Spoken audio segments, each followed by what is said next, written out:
معاشرے سے کٹے ہوئے بڑے حقیر افراد تھے، لیکن ہوتے ہوتے ابلیس نے جو اپنا نظام اختیار کیا اس میں جدید ٹیکنالوجی کو استعمال کر کے اور الیکٹرانک میڈیا کا استعمال کر کے ہر شخص کے گھر میں، اس کی جیب میں، اس کے ہاتھ میں سینما گھر پہنچا دیے، تھیٹر پہنچا دیے، ننگی محفلیں پہنچا دی، عریانیت پہنچا دی، فحاشی پہنچا دی، ہر طرح کی جاسوسی پہنچا دی، ہر سازش پہنچا دی۔ نتیجہ یہ ہوا کہ اچھے اچھے دیندار، بڑے تہجد گزار والد صاحب اور دادا صاحب کے بیٹے گھر میں فحش فلمیں دیکھ رہے ہیں۔ اس معاشرے کا یہ حال ہوگا، اس معاشرے پر اللہ کا عذاب آ کے رہے گا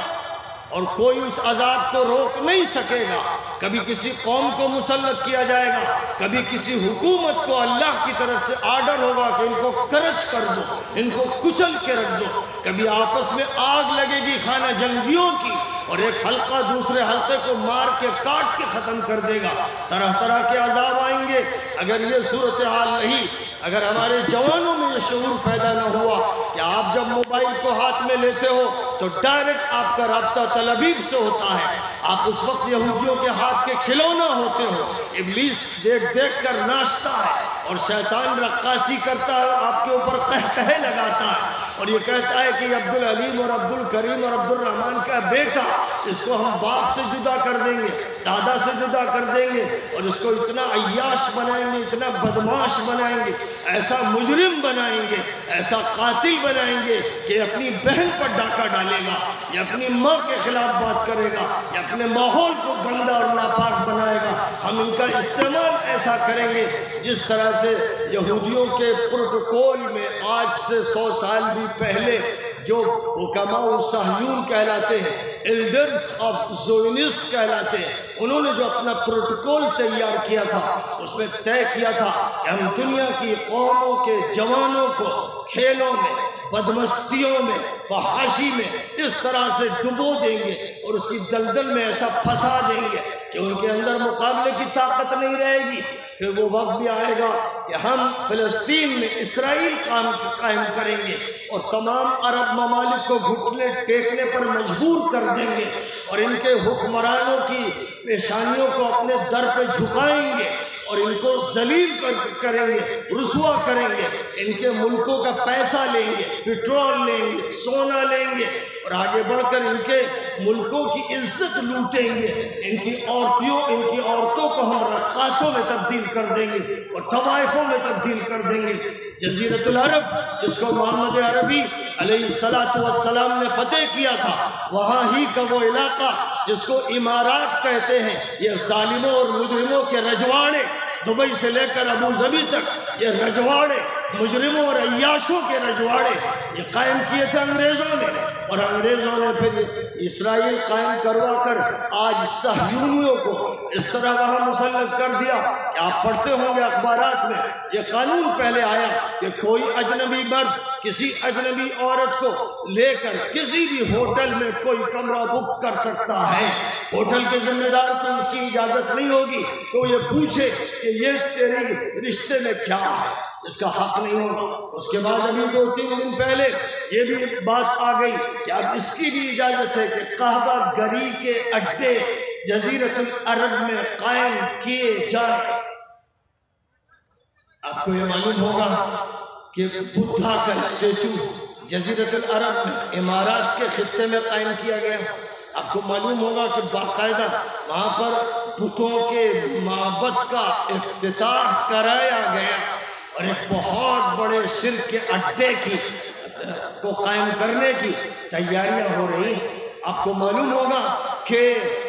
جزیرۃ العرب کے اس خطے میں جس میں جدہ ہے، جہاں سے حاجی جاتا ہے، عمرہ کرتا ہے، حج کرتا ہے، وہاں پر وہ اسٹیچو لگایا گیا جو نیو یارک میں لبرٹی کے اسٹیچو لگا ہوا ہے، وہ اسٹیچو وہاں لگایا گیا۔ اور شمال میں جہاں قوم عاد قوم سمود پر عذاب آیا، قوم لوط پر عذاب آیا، وہاں آج دجال کے لیے ایک بڑا شہر تعمیر کیا جا رہا ہے جس میں اسرائیل کے لوگ دھڑلے سے آتے چلے جا رہے ہیں اور اب ان کو زمینیں خریدنے کی اجازت ہے۔ ایک طرف ان کے فوجی اڈے قائم ہیں، اور ایک طرف لبرل طریقہ کار اختیار کیا گیا جس میں اب وہ زمین کے جس خطے کو چاہے پیسہ دیں اور خرید لیں، اور اس طرح پورا ملک جو مسلمانوں کا تھا نبی عربی نے اس کو آزاد کرایا تھا، اس کو دوبارہ صہیونیوں اور صلیبیوں کے حوالے کیا جا رہا ہے، اور چاروں طرف سناٹا ہے،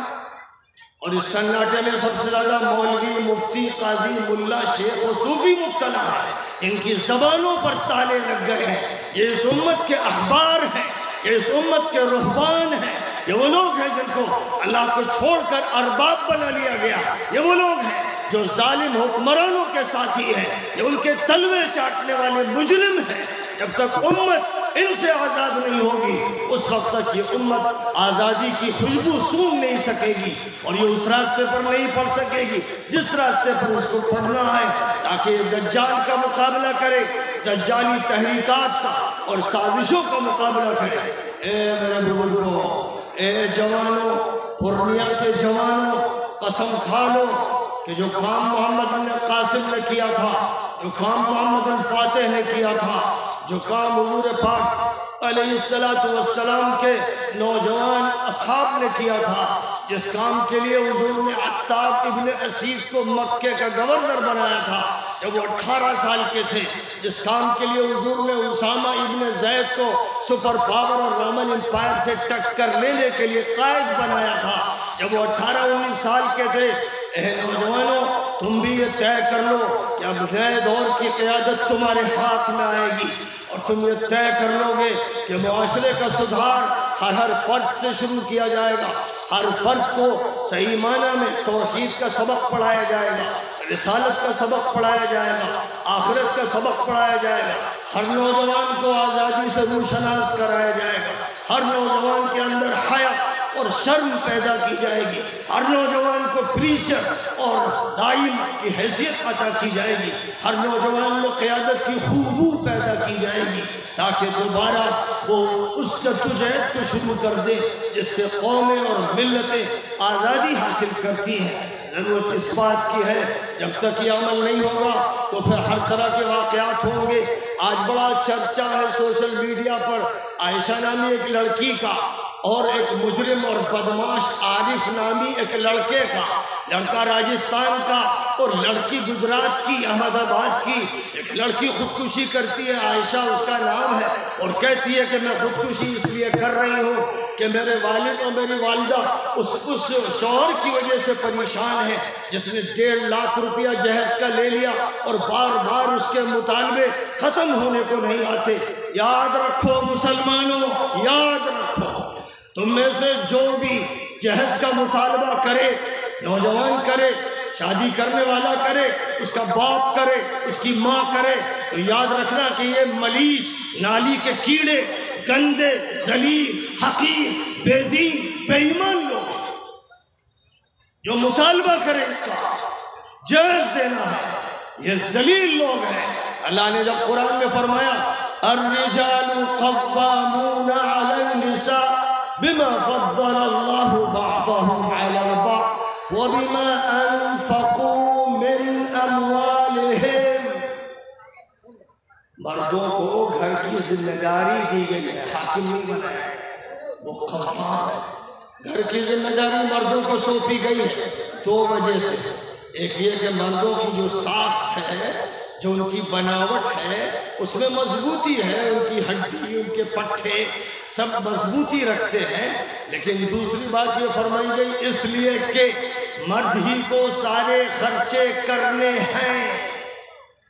اسلامی شریعت میں عورت اور عورت کے گھر والوں پر کوئی خرچہ نہیں رکھا گیا ہے، لہذا جن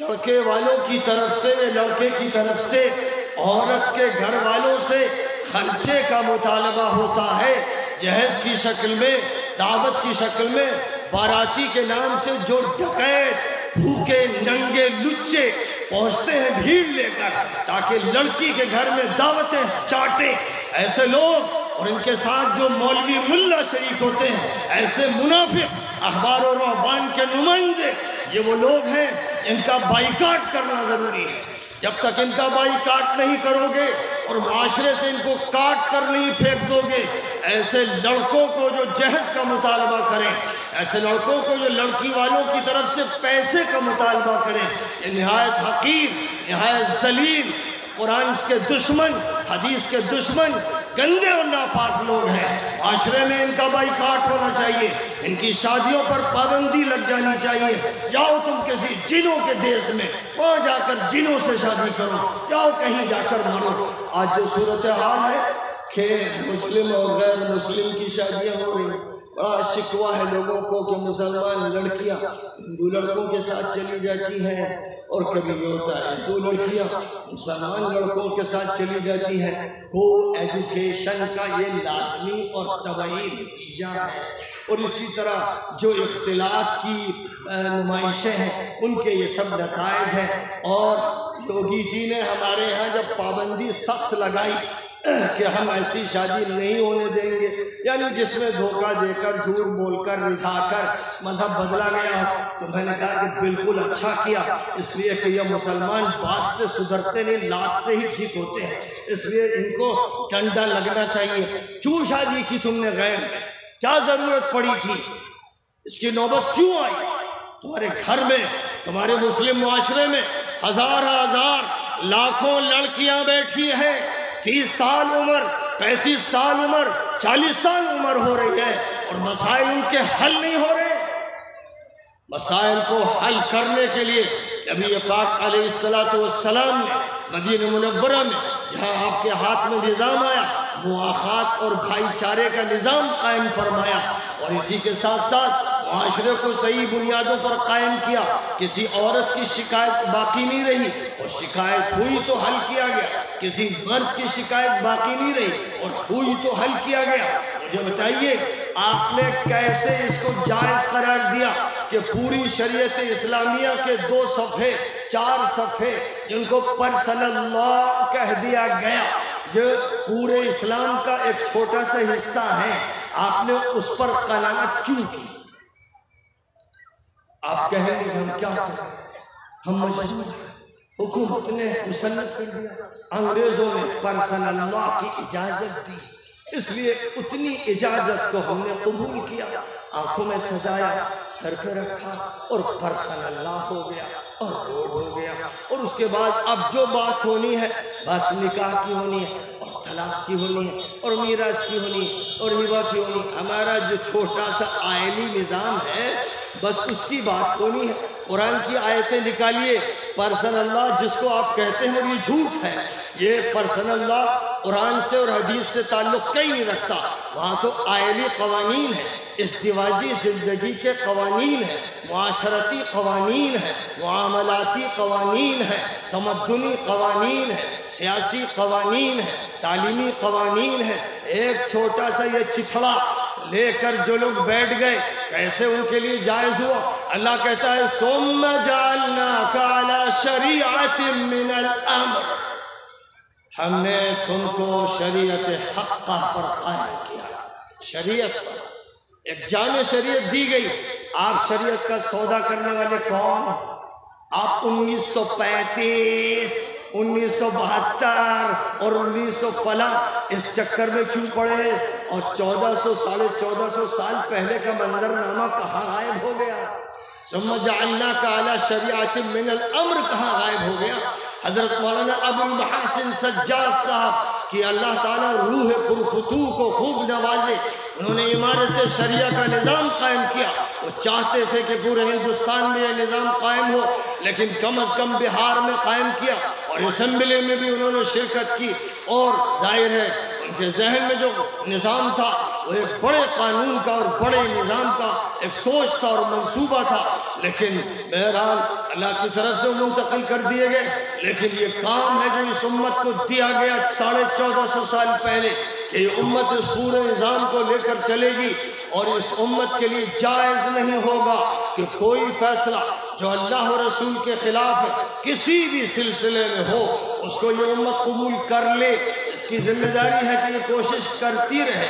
صحیح طریقے پر کرے، اچھے طریقے پر کرے، داعیانہ کرے، پیغمبرانہ کرے، مفکرانہ کرے، مبلغانہ کرے، لیکن اس کی ذمہ داری یہ ہے۔ بہرحال میں کوئی دعویٰ نہیں کرتا، لیکن یہ کہتا ہوں کہ ہم لوگوں نے فلاح انسانیت کے نام سے ایک بورڈ بنایا، مجبوراً بنایا، کیونکہ متعدد مسائل میں یہ محسوس کیا گیا کہ شریعت کی ترجمانی نہیں ہو رہی ہے، کسی مسلک کی ترجمانی کی جا رہی ہے، اور یہ اللہ کو منظور نہیں ہے، رسول اللہ کو منظور نہیں ہے۔ اسی طرح پرسنل لا، یہ ہمارے مسائل کا حل نہیں، ہمیں اللہ نے شریعت دی ہے اور پوری شریعت ہمارے سامنے ہونی چاہیے، اس کے لیے جو بھی جد و جہد ہو وہ کی جائے۔ تو ہم لوگوں نے ایک شریعت بینچ بنائی، اور اس شریعت بینچ میں یہ طے کیا گیا کہ 2 قاضی، ایک قاضی اور ایک نائب قاضی، 2 وکیل جو کورٹ اور دارالقضا کے درمیان میڈیٹر کا کام کرے تاکہ کوئی مسئلہ بگڑنے نہ پائے، اور 2 خواتین، پڑھی لکھی خواتین، جن کا کام یہ ہوگا، ایک خاتون ویمنس رائٹس کی کونسلر ہوگی اور ایک خاتون چلڈرنس رائٹس کی کونسلر ہوگی۔ ہمارے یہاں حقوق اطفال اور ہمارے یہاں حقوق نساء کا مسئلہ بے انتہا خطرناک ہے، اور عائشہ وہ لڑکی جس نے خودکشی کی ہے، اس کا جرم پوری ملت پر ہے، اور اس ملت کے ذمہ داروں پر ہے جنہوں نے لڑکیوں کے مسائل کو تو دارالقضا میں بیٹھ کر حل کر دیا، لیکن وہ مجرم لڑکے، وہ ناپاک لڑکے جو باہر جاتے ہیں پیسہ لیتے ہیں، پھر ان کو گھر کی اپنی بیوی پسند نہیں آتی اور وہ فلمیں دیکھتے ہیں تو نئی ایکٹریس ان کو پسند آتی ہے، اب انہوں دوسری شادی رچانا چاہتے ہیں، وہ 3 طلاق دیتے ہیں۔ ہمارا مفتی کھڑا رہتا ہے کہ بس ہو گیا جو کام ہونا تھا، اور اب تو حلالہ کر، اور حلالہ کے سانڈ اور مستنڈے دلی میں اور ہر جگہ بیٹھے ہیں، وہ مجرم و زانی، ان کا کام یہ ہے کہ وہ حلالہ کرواتے ہیں۔ معاشرے میں ایسے سانڈ، ایسے مجرم، ایسے بکرے پالے ہوئے بیٹھے ہیں جو زناکاری کرواتے ہیں۔ یہ سب کچھ معاشرے میں ہوتا ہے، اس کا نتیجہ یہ ہوتا ہے کہ عورتیں دکھی ہوتی ہیں، ان کا مسئلہ حل نہیں، جرم لڑکا کر رہا ہے، طلاق اس نے دی۔ حضرت عمر اس کے اتنے کوڑے لگاتے تھے، اتنے کوڑے لگاتے تھے کہ پیٹھ کو دوہرا کر دیتے تھے، یہاں اسے کوئی سزا نہیں ملتی، ساری سزا اور بھگتتی ہے۔ یہ ہمارے نظام کی خامیاں ہیں، اور ہمارے نظام کی خامی نے اس وقت عائشہ کے کیس کو پیش کیا۔ میں نے گجرات کے ایک ساتھی سے کہا کہ کیا واقعہ ہوا، وہ کہنے لگے مولانا ایک واقعہ نہیں، سینکڑوں ہیں، ہزاروں، سینکڑوں ہزاروں واقعات ہیں، لڑکیاں ان کے ساتھ جا رہی ہیں، لڑکیاں ماحول توڑ رہی ہیں، لڑکیاں بے قابو ہیں، فلموں نے سب کو آزاد کر دیا ہے، اور نئی دنیا نے ایک جہنمی دنیا بسا دی ہے، اور ساتھ ہی ساتھ ہمارے ادارے مسائل کو حل نہیں کر رہے ہیں۔ نبی پاک علیہ السلام نے جس طرح مدینہ منورہ میں مواخات کا نظام قائم کیا اور ہر معاشرتی مسئلے کو فوراً حل کیا، جب تک وہ نہیں ہوگا، جب تک ایسے مراکز ہمارے ملک میں اور دیگر ملکوں میں قائم نہیں ہوں گے تو نہیں سمجھا جا سکتا کہ مسئلے حل ہوں گے۔ اور اگر تشنا رہیں گے، جس طرح بھوک سے کوئی مجبور ہوگا چوری کر کے کھا لے گا، پیاس سے مجبور ہوگا ڈاکہ ڈال کے پی لے گا، اسی طرح شہوت جنسی سے جب وہ مجبور ہوگا اور اس کی شادی ٹالی جائے گی کہ جب یہ لکھپتی بنے گا تب شادی کریں گے، تو وہ باپ، وہ مجرم باپ پہلے اپنے لڑکے سے زنا کروائے گا، پہلے اس کو فحاش بنائے گا، اپنی بیٹی کو گھر بٹھائے ہوئے ہیں، پہلے وہ بیٹی بدکاری میں ملوث ہوگی، اور مجرم اس کا باپ ہوگا، اس کا ولی ہوگا، اس کا گارجین ہوگا۔ اس پوری صورتحال سے لڑنا ہے، اس کا مقابلہ کرنا ہے۔ اللہ تعالی ہم سب کو اس کی توفیق عطا فرمائے۔ وآخر دعوانا ان الحمد للہ رب العالمین۔